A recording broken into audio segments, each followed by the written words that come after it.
2024 चुनाव के लिए मोदी के खिलाफ मंगलवार को 26 पार्टियों की मीटिंग हुई। मीटिंग को लेकर पीएम मोदी ने निशाना साधा और कहा कि इन पार्टियों के गठबंधन में दो ही चीजें हैं, एक जातिवाद के नाम पर जहर बोना और दूसरा भ्रष्टाचार करना। 24 के लिए 26 होने वाले राजनीतिक दलों पर ये बड़ा फिट बैठता है। गाइड कुछ है, हाल कुछ है, लेबिल कुछ है और माल कुछ है, यानी गाना कोई और गाया जा रहा है जबकि सच्चाई कुछ और है। लेबल किसी और का लगाया गया है जबकि प्रोडक्ट कुछ और ही है। इनकी दुकान की यही सच्चाई है। इनकी दुकान पर दो चीजों की गारंटी मिलती है।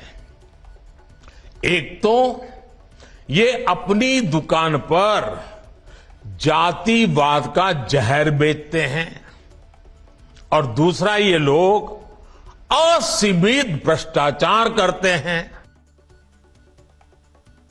राहुल गांधी ने बेंगलुरु में विपक्षी दलों की मीटिंग के बाद बताया कि गठबंधन का इंडिया नाम क्यों रखा गया है और इसके साथ ही उन्होंने पीएम मोदी पर भी जमकर निशाना साधा। लड़ाई बीजेपी की विचारधारा, उनकी सोच के खिलाफ है। वो देश पर आक्रमण कर रहे हैं, बेरोजगारी फैल रही है, देश का पूरा धन चुने हुए लोगों के हाथ में जा रहा है। यह लड़ाई ऑपोजिशन और बीजेपी के बीच में लड़ाई नहीं है। देश की आवाज को दबाया और कुचला जा रहा है। ये देश की आवाज के लिए लड़ाई है और इसीलिए यह नाम चुना गया, Indian national developmental inclusive alliance, मतलब इंडिया। लड़ाई एनडीए और इंडिया के बीच में है, नरेंद्र मोदी जी और इंडिया के बीच में है, उनकी विचारधारा और इंडिया के बीच में है। पीएम मोदी ने विपक्षी एकता पर निशाना साधते हुए कहा कि ये गठबंधन 20 लाख करोड़ के भ्रष्टाचार की गारंटी है। देश की जनता कह रही है कि ये तो कट्टर भ्रष्टाचारी सम्मेलन हो रहा है, कट्टर भ्रष्टाचारी सम्मेलन हो रहा है। अगर कोई करोड़ों के घोटाले में जमानत पर है तो उसे बहुत सम्मान की नजर से देखा जाता है। अगर पूरा का पूरा परिवार ही जमानत पर है तो उसकी और ज्यादा खातिरदारी होती है। अगर किसी दल का कोई वर्तमान मंत्री भ्रष्टाचार के मामले में जेल जाता है तो उसे एक्स्ट्रा नंबर देकर स्पेशल इनवाइटी बुलाकर बुलाया जाता है। अगर कोई किसी समाज का अपमान करता है, अदालत से सजा पाता है तो उसकी बड़ी आवाभगत होती है। अगर कोई अदालत से करोड़ों के घोटाले में दोषी पाया गया है तो इस बैठक में शामिल होने की उसकी क्वालिफिकेशन और बढ़ जाती है। बल्कि ये लोग तो उससे मार्गदर्शन मांगते हैं। विपक्षी एकता की मीटिंग के बाद केजरीवाल ने कहा कि मोदी सरकार ने पिछले 9 सालों में देश के हर सेक्टर को बर्बाद किया, इसलिए देश को बचाने के लिए हम सब एक साथ हुए हैं। पटना में 16 पार्टियां इकट्ठी हुई थी तो ये अच्छी बात है कि कुनबा बढ़ रहा है। आज से 9 साल पहले इस देश के लोगों ने नरेंद्र मोदी जी को भारी बहुमत देके जिताया था। इन 9 साल के अंदर उनके पास मौका था, वो देश के लिए बहुत कुछ कर सकते थे, लेकिन इन 9 सालों में उन्होंने एक भी सेक्टर ऐसा नहीं है जिसमें हम कह सकें कि तरक्की हुई है। हर सेक्टर को बर्बाद करने में उन्होंने कोई कसर नहीं छोड़ी। तो आज ये 26 पार्टियां, हम सब लोग अपने लिए एकत्रित नहीं हुए। हम देश को एक तरफ बचाना है, जिस तरह से पूरे देश के अंदर नफरत फैलाई जा रही है उससे बचाना है, और दूसरी तरफ एक नए भारत का सपना लेके हम सब लोग इकट्ठे हुए हैं। 2024 के लिए विपक्ष की मीटिंग बेंगलुरु में हुई तो मोदी के नेतृत्व में एनडीए की मीटिंग हुई। मीटिंग के बाद पीएम मोदी ने बताया कि क्यों और कैसे बना एनडीए।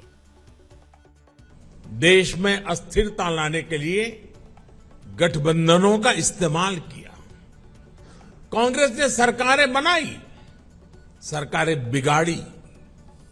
इसी दौर में 1998 में एनडीए का गठन हुआ था। लेकिन एनडीए क्यों बना?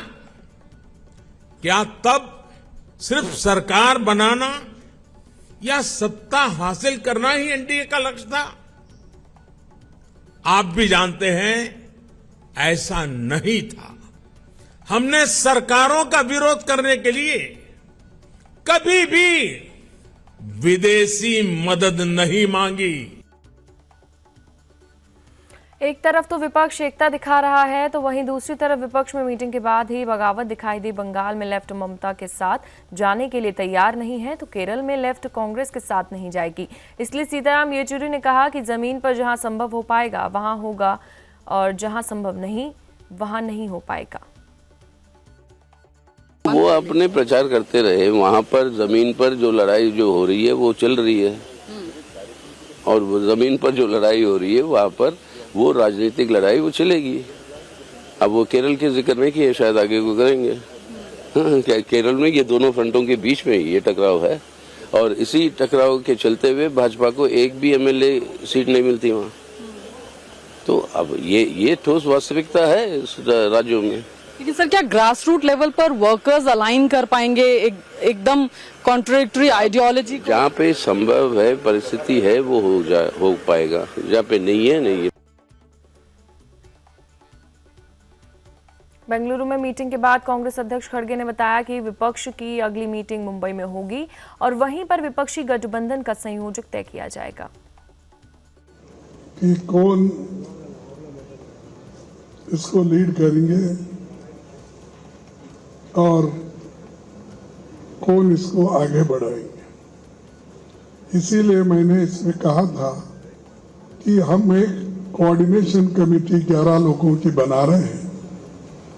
उस 11 लोगों के मीटिंग में तय होगा कि कौन से वो 11 लोग होंगे, फिर उसमें कौन कन्वेनर उसको बनाएंगे आगे के लिए, वो मुंबई में तय होगा। पटना में विपक्ष की मीटिंग से केजरीवाल उठकर चले गए थे क्योंकि कांग्रेस ने अध्यादेश पर अपना रुख साफ नहीं किया था। इस बार नीतीश कुमार चले गए। अब इस पर सुशील मोदी ने नीतीश पर निशाना साधते हुए कहा कि संयोजक ना बनाए जाने से नीतीश नाराज होकर चले गए। उनको लग रहा था कि उनको चेहरा भी घोषित किया जा सकता है, इसी से नाराज होकर निकल आए। नहीं तो चार्टर प्लेन से गए थे, 2 घंटे बाद भी प्लेन उड़ सकता था। ये कोई कॉमर्शियल फ्लाइट तो थी नहीं कि आपका इंतजार कर रही है 6:05 में फ्लाइट उड़ेगी। और देखिए, प्रेस कॉन्फ्रेंस जो होती है वो बैठक का ही हिस्सा, वो कोई अलग चीज़ नहीं है। अब पिछले बार अरविंद केजरीवाल छोड़कर चले गए, इस बार लालू यादव नीतीश को छोड़ के चले गए। तो हम लोग को जो आशंका है कि एक तो उनको वो सम्मान नहीं मिला वहाँ बैठक में, उनको वो महत्व नहीं मिला। जो वहाँ पोस्टर बैनर लगे थे उसमें कहीं नीतीश कुमार का नामो निशान नहीं था, लालू यादव का कहीं नामो निशान नहीं था। उल्टे खिलाफ में ही कुछ पोस्टर ज़्यादा लगे हुए थे। तो इन्हीं सब कारणों से कहीं न कहीं नाराज होकर वो निकल आए। राज्यसभा सांसद और पूर्व कांग्रेस नेता कपिल सिब्बल ने कहा कि 2024 में एक तरफ भारत होगा, दूसरी तरफ मोदी जी, इसलिए ये लड़ाई इंडिया वर्सेस मोदी जी होगी।